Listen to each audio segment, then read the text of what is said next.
cette rencontre pour les Parisiens. À la veille de la Journée mondiale des animaux, nous nous sommes rendus à Parrot World, le premier parc animalier dédié à l'Amérique du Sud. Il se trouve aux portes de Paris et il milite pour le bien-être de ses protégés. Visite avec Théo de Santi et Muriel Drouillat. Cet homme est passionné par les perroquets. Il a voulu leur offrir un grand espace, une des plus grandes volières d'Europe. Et la porte est ouverte, ils peuvent venir, sortir.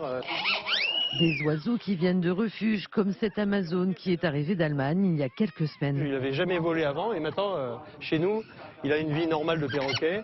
Il a des copains, il vole.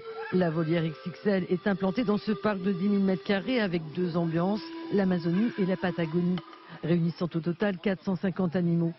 Cette nouvelle attraction va contribuer à financer la fondation Parrot Wildlife, qui lutte pour la sauvegarde des perroquets au Brésil, au Costa Rica ou encore au Cameroun. Éric Vigneault veut aussi sensibiliser les propriétaires aux conditions de détention de leur animal, car certains peuvent vivre 60 ans. Un perroquet est intelligent comme un enfant de 3 ans. C'est comme si nous mettions un enfant de 3 ans pendant 60 ans dans une chambre, en jouant de temps en temps avec lui, lui donner à manger. Et c'est quelque chose de complètement immoral.